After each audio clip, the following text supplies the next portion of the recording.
बढ़ते हैं और पाठ संख्या 458 की बात कर लेते हैं। और ये मकर लग्न का आखिरी ग्रह है जिसको लग्नानुसार बता रहे हैं। तो अभी जो आप लोगों को बता रहे हैं ये लग्नानुसार भावाश्रय फल बता रहे हैं। पाठ को क्रम से पढ़िएगा, क्रम से पढ़ने के बाद आपको ज़्यादा आनंद मिलेगा।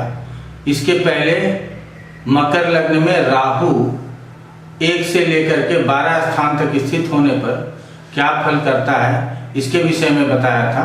और आज बताएंगे कि केतु 1 से लेकर के 12 स्थानों तक स्थित होने पर किस प्रकार का फल हम कह सकते हैं। हमेशा से सबसे पहले जो ध्यान रखना है, किसी की भी पत्रिका आप देखते हैं तो उसमें ध्यान रखना है कि लग्न जो है वो लग्न किस राशि का है।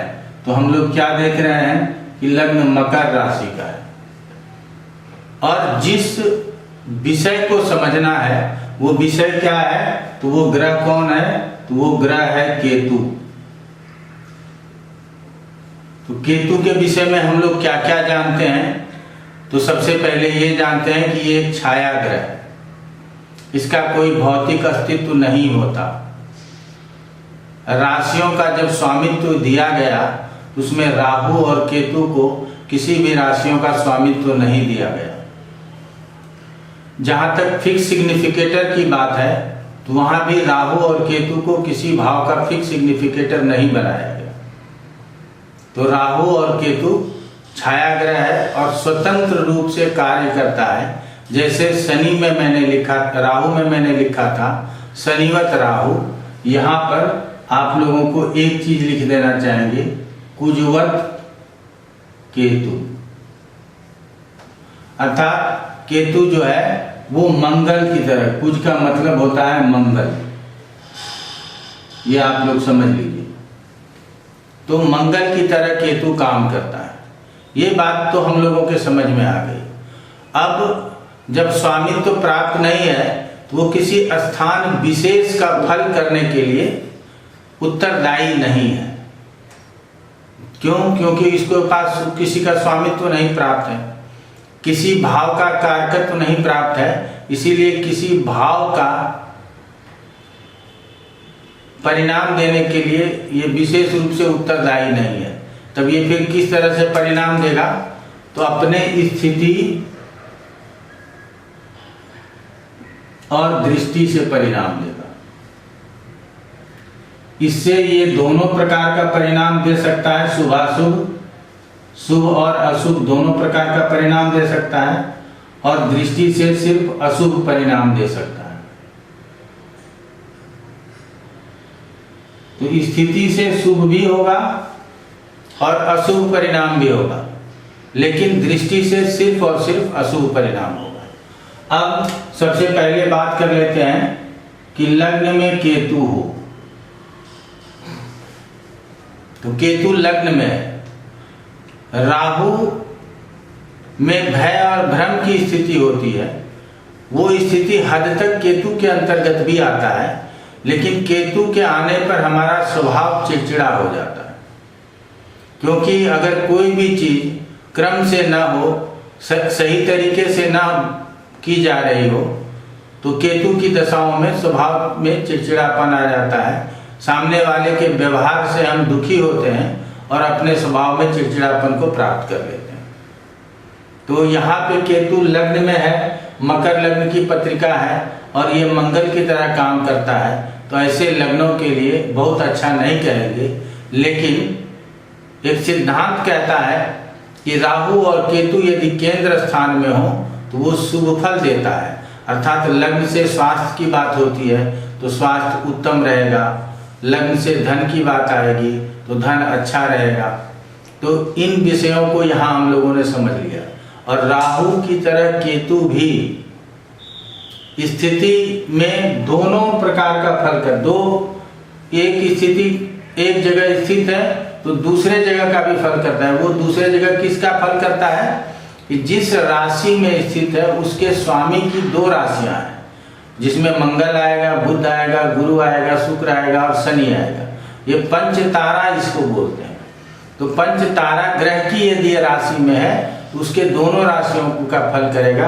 अर्थात केतु यहाँ बैठा है तो लग्न का फल करेगा, तो धन धान्य भी प्राप्त कराएगा, क्योंकि धन स्थान का भी फल करना है। दूसरी राशि शनि की धन स्थान में है, तो कुटुंब भी अच्छे होंगे, कुटुंबों का भी फल करेगा। बड़े परिवार की बात होगी, क्योंकि यहाँ केतु है तो बड़ा परिवार होना चाहिए। वाणी के स्थान पे आप देखेंगे कि वाणी के में भी सौम्यता रहेगी, क्योंकि केतु यहाँ बैठ करके लग्न में बैठ करके आपको सौम्य बनाएगा, बहुत चिड़चिड़ा नहीं, बहुत क्रोधी नहीं बनाएगा। चिड़चिड़ा तो बनाएगा लेकिन क्रोधी नहीं बनाएगा। क्यों? क्योंकि ये मकर राशि सौम्य राशि। लेकिन अब दृष्टि की बात जैसे ही आएगी तो केतु 5वें, 7वें और 9वें भाव को देखेगा। तो 5वें भाव को देखेगा तो संतान के होने में समस्या हो सकती है, हायर एजुकेशन लेने में समस्या हो सकती है, सगाई होने में प्रॉब्लम होगी, शादी से पहले अगर पंचम पीड़ित हो जाए तो भी शादी में विलंब होता है। क्यों? क्योंकि कहीं प्रेम संबंध टिकाऊ नहीं होता, कहीं शादी की बात हो गई लेकिन शादी पक्की नहीं होती। इस तरह की समस्या जो है सो आते रहता है। तो इसीलिए हमारा कहना है कि 5वें स्थान से संबंधित पीड़ा, क्योंकि दृष्टि से सप्तम अर्थात मैरिटल लाइफ अच्छा नहीं रहेगा, किसी न किसी रूप में हम अपने दाम्पत्य जीवन में दुखी रहेंगे। हमारी यात्रा तो होगी लेकिन यात्रा से कष्ट प्राप्त होगा, यात्रा से हम सुख प्राप्त नहीं करेंगे। हमारे पार्टनर तो होंगे, बिजनेस पार्टनर हो सकते हैं, लेकिन पार्टनर के साथ हमारा व्यवहार बहुत अनुकूल नहीं होगा। अब यहाँ से इसकी दृष्टि 9वें स्थान के ऊपर भी जाती है, तो 9वें स्थान को जब देखेगा तो पिता के साथ विचारों का मेल जोल कम होगा। हम केतु को धार्मिक ग्रह बोला गया है, लेकिन केतु की दृष्टि धर्म स्थान के ऊपर पड़ने के कारण हम धर्मानुरागी नहीं होंगे, धर्म के प्रति बहुत आस्थावान नहीं होंगे, धार्मिक यात्रा या धार्मिक ज्ञान लेने के प्रति हमारे अंदर वो सीरियसनेस नहीं रहेगा। तो ये हो गया केतु यदि लग्न में स्थित हो तो किस प्रकार का परिणाम देता है। हमेशा एक चीज आप लोग सुनते रहते हैं कि केतु डिटैचमेंट देता है। अब ये कहने वालों की संख्या बहुत है, क्योंकि आप जानते हैं कि YouTube एक प्रचार का माध्यम भी है, हम भी वही काम कर रहे हैं, लेकिन हमारा उद्देश्य अलग है। हमारा उद्देश्य है कि जो यथार्थ में ज्योतिष है वो आप लोगों को प्राप्त हो, सुनी सुनाई बातों के ऊपर भरोसा नहीं करें। तो यहाँ हमने पहले ही कहा था कि राहु डिटैचमेंट दे सकता है, क्योंकि वो सेपरेटिव इफेक्ट डालने वाला ग्रह होता है। 5 अशुभ ग्रहों में से शनि, राहु और सूर्य ये अलगावकारी ग्रह हैं, और केतु और मंगल मरणात्मक प्रभाव देता है। तो इसीलिए राहु में तो ऐसा समझना सही है, लेकिन केतु डिटैचमेंट देता है ऐसा हम नहीं मानते। केतु अगर किसी पॉलिटिकल पार्टी की बात कर लें तो जिस पार्टी में होगा वो दल बदलू नहीं होगा, एक ही पार्टी में रहना पसंद करेगा, अर्थात वो एक ही झंडा और बैनर के नीचे काम करना पसंद करेगा। वो हमेशा बदलाव की स्थिति में नहीं रहेगा। राहु बदलाव की स्थिति में रहता है। तो अब केतु लग्न में है तो समझ जाएंगे, दूसरे स्थान में है तो लग्न का भी फल करेगा और दूसरे स्थान का भी फल करेगा। इसके विषय में हम कई बार चर्चा कर चुके हैं कि जिस स्थान में होगा उसके स्वामी की यदि 2 राशियां हैं तो दोनों राशियों का फल करेगा। लेकिन प्रश्न आप लोग कर लेते हैं कि पहले किसका फल करेगा, तो पहले जिस स्थान में बैठा है उसका फल करेगा। लेकिन ये डिपेंड करता है कि अंतर दशानाथ और प्रत्यंतर दशानाथ उससे किस प्रकार का फल प्राप्त कर लेता है। इसको आप लोग दशा के माध्यम से समझेंगे। दशा में भी लगभग 98-99 पाठ तक हो गया है, वहां पर भी आपको आगे बढ़ने की जरूरत है। तो केतु धन धान्य से भरपूर करेगा आपको, लंबे चौड़े कुटुंब हो सकते हैं आपके, और कुटुंबों के साथ आपके विचार अच्छे रहेंगे। वाणी के ऊपर भी अच्छा प्रभाव जाएगा, क्योंकि यहाँ से वाणी की बात होती है, लेकिन ये वाणी में कुछ न कुछ चिड़चिड़ापन दिखाई देगा, ये कहना जरूरी है। तो इस विषय को आप लोग समझिएगा। अब यहाँ केतु बैठा तो 6ठे स्थान को दृष्टि देगा, 8वें स्थान को दृष्टि देगा और 10वें स्थान को दृष्टि देगा। तो जब 6ठे स्थान को दृष्टि देगा तो यहाँ हम आराम से कह सकते हैं कि 6ठे स्थान से रोग ऋण शत्रु, हम 3-4 शब्द ही बोलते हैं, वही आप लोगों के विश्लेषण के लिए काफ़ी है कि रोग बढ़ा सकता है। शत्रु उस समय पे जब इसकी दशा अंतर्दशा होगी उस समय शत्रुओं का प्रकोप आपके जीवन में जरूर आपको समझ में आएगा और ज़रूरत पड़ने पर ऋण लेने की समस्या होगी और ऋण आपको प्राप्त भी हो जाएगा। तो रोग ऋण शत्रु यदि जीवन में हो तो जीवन में संघर्ष आ जाता है, इसीलिए छठे को संघर्ष का स्थान भी कहते हैं। तो ऐसे स्थिति में संघर्ष आपके जीवन में बना रहेगा। चलिए, अब यहाँ से तो संघर्ष की बात हो गई।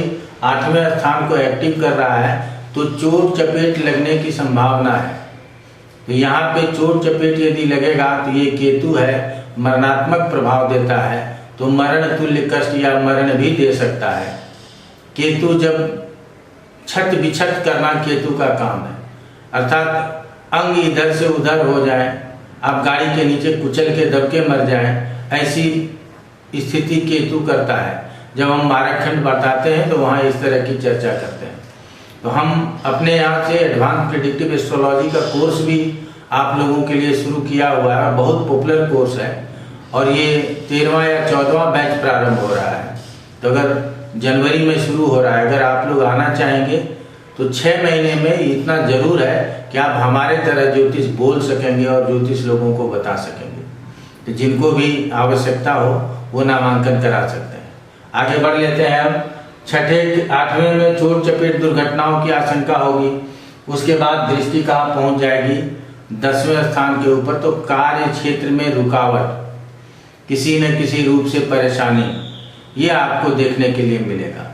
आपके सहकर्मी के साथ आपका व्यवहार अच्छा नहीं होगा, वो कुछ बोलेगा तो आपको वो अच्छा नहीं लगेगा। अगर वो गलत कार्य करेगा तो वो भी अच्छा नहीं लगेगा। सही कार्य में भी आप नुक्ताचीनी कर सकते हैं।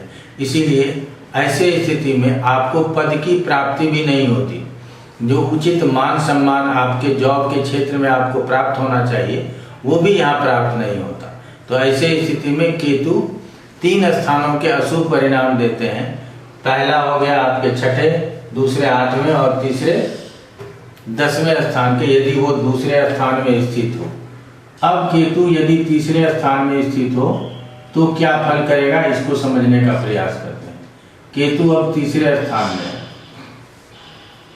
तो हम हमेशा कहते हैं कि राहु और केतु की जब दशा अंतर्दशा हो तो दोनों प्रकार के फल को समझना चाहिए, शुभ फल और अशुभ फल। ये एक ही साथ दोनों प्रकार का फल देने में समर्थ होता है।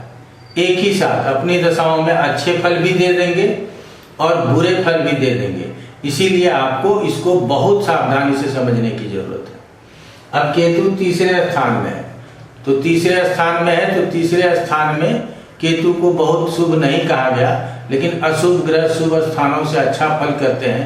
तो आप पराक्रमी हो सकते हैं, आपके छोटे भाई बहन नहीं हो सकते, आपके नौकर चाकर से आपको समस्या हो सकती है, आप यात्रा करके कष्ट उठा सकते हैं क्योंकि केतु जरूर बलवान हो जाए, एक ग्रह के रूप में जरूर बलवान हो जाए, लेकिन स्थिति के रूप में वो तीसरे स्थान से संबंधित सभी शुभ फलों को नहीं देगा, बल्कि उसके अशुभ फलों को भी देने का प्रयास करेगा। और अकेला केतु हो तो निश्चित रूप से अशुभ फलों की प्राप्ति होती है, ऐसा देखा गया है। तब केतु यहाँ से भी बैठ करके बहुत शुभ नहीं कर रहा है। अब इसकी दृष्टियों से देखेंगे तो दृष्टि 7वें स्थान के ऊपर आ रही है, 9वें स्थान के ऊपर और 11th हाउस के ऊपर। तो ये तीनों स्थान बहुत ही अच्छा और शुभ स्थान कहा गया। एक केंद्र का स्थान है, दूसरा त्रिकोण का और तीसरा उपचय का स्थान है।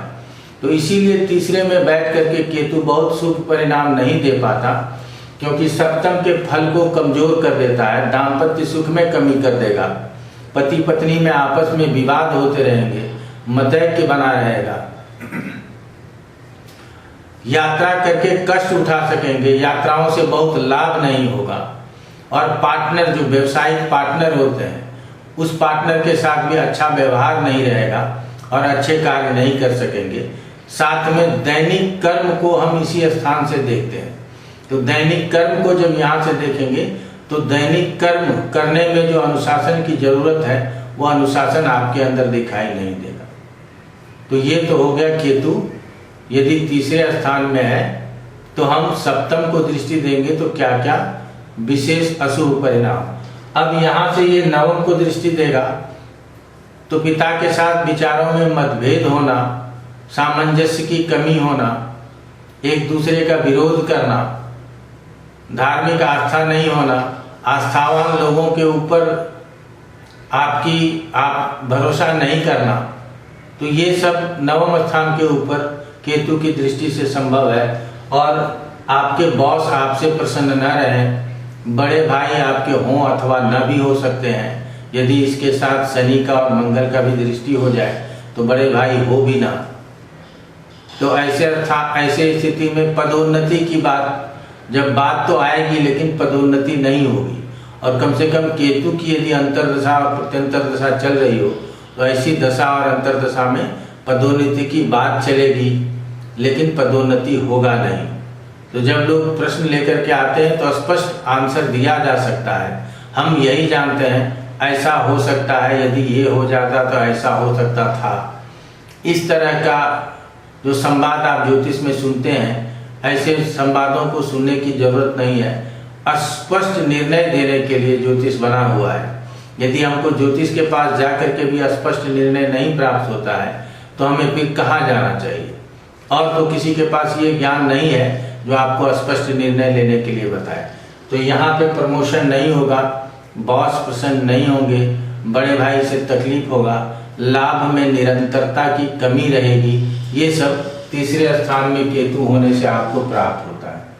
अब यदि चौथे स्थान में केतु हो तो क्या होगा। तो अब चौथा स्थान तो केंद्र का स्थान है, तो केंद्र के स्थानों में बैठ करके ये योगकारी कहे गए, शुभ फल देने वाले कहे गए। तो चतुर्थ से धन, स्थिर धन की बात होती है, अर्थात भूमि की, भवन की, मकान की, वाहन की, चौपायों की, जनता की।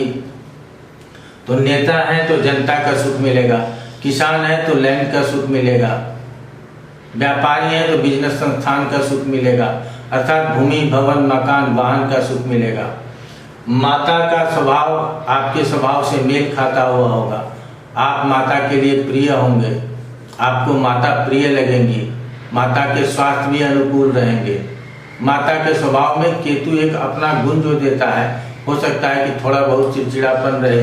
ये मैंने कई बार आजमाया हुआ है, इसीलिए मैं आपको बताता हूँ। अब केतु ने यहाँ बैठ करके ये सारे शुभ फल तो दे ही दिए, इस भाव में बैठेंगे तो लाभ का भी शुभ फल देंगे, अर्थात लाभ, क्योंकि ये आप लोग जानते हैं कि जिस राशि में बैठा उसके स्वामी के दूसरे राशि का भी फल करना है। तो लाभ निरंतर बना रहेगा, बड़े भाई से सुख मिलेगा, सहयोग मिलेगा, बॉस हमारे कार्य को सराहेगा, हमारे पदोन्नति में हमारी मदद करेगा। ये तो शुभ फल प्राप्त हो गए स्थिति के अनुसार। यहाँ स्थित था तो इसका भी फल करना था, क्योंकि उसके ऊपर दृष्टि नहीं है। लेकिन केतु का स्वाभाविक गुण है कि जिसके घर में होता है उसके दोनों राशियों का फल करता है। अब आ जाते हैं कि अशुभ प्रभाव कहाँ कहाँ से आएगा।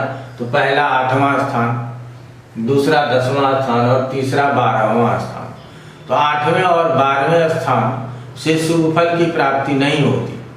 तो ऐसे स्थिति में केंद्र में बैठे ग्रह का भी यदि हम केतु का रत्न न पहनाएं तो हमारे लिए ज़्यादा अच्छा हो जाए, क्योंकि ये अपने दशा अंतरदशा में 8वें और 12वें का भी फल करेगा। तो क्या आप क्लाइंट के साथ इतने जुड़े हुए हैं कि केतु की दशा अंतरदशा आएगी तो आप उसके रत्न उतरवा करके रख सकते हैं। अगर इतना केयर कर सकते हैं तब तो आप कोई भी रत्न पहनाएं, समय अनुसार उसका फायदा ले सकते हैं और असमय में उसको उतरवा सकते हैं। तो हमारा कहना यही है कि केतु शुभ फल आपने समझ लिया। अब यहाँ चोट चपेट, दुर्घटना, शोध कार्यों में मन का न लगना, ऑकल्ट साइंस यदि आप लोग पढ़ते लिखते हैं, जैसे ज्योतिष है, न्यूमरोलॉजी है, वास्तु है, ऐसे विषयों को पढ़ाई लिखाई में आपको मन नहीं लगेगा या इसमें आप सफल नहीं हो पाएंगे। द्वादश स्थान में दृष्टि है तो अपव्ययी होंगे, जहाँ नहीं जरूरत है वहाँ भी खर्च हो जाएगा, व्यर्थ की चिंता होगी। ये स्थान चिंता देने वाला होता है। कोर्ट कचहरी में आपको परेशानी हो सकता है कि केतु की अंतर प्रत्यंतर दशा में जेल यात्रा करनी पड़ जाए या अस्पताल में भर्ती होना पड़ जाए, इसकी भी संभावना है। और दशम स्थान के ऊपर दृष्टि है, तो दशम स्थान अर्थात कार्य क्षेत्र में परेशानी हो, और केतु की दशाओं में संभव हो कि हमको स्थान परिवर्तन, कार्य परिवर्तन करना पड़े। तो ये इसके अशुभ परिणाम है। तो हमने कहा कि शुभ परिणाम भी आपको प्राप्त होंगे और अशुभ परिणाम भी प्राप्त होंगे। तो केतु की दशाओं में हम शुभ परिणाम भी प्राप्त कर सकते हैं और अशुभ परिणाम भी प्राप्त कर सकते हैं। इन दोनों परिणामों को एक ही समय में आप प्राप्त करेंगे। इसीलिए राहु और केतु की अंतर्दशा प्रत्यंतर दशा हो, उसमें सावधानी से चलने की जरूरत होती है। तो आप एजुकेशन के लिए, आइदर और कंसल्टेशन के लिए आपके नीचे नंबर चलते रहता है, तो आप उस नंबर पे कॉल करके संपर्क कर सकते हैं। जरा सा भी झिझक नहीं होना चाहिए। जब आपको ज़रूरत महसूस हो तो आप फ़ोन कर सकते हैं। आज इतना ही। आप लोगों का बहुत बहुत धन्यवाद।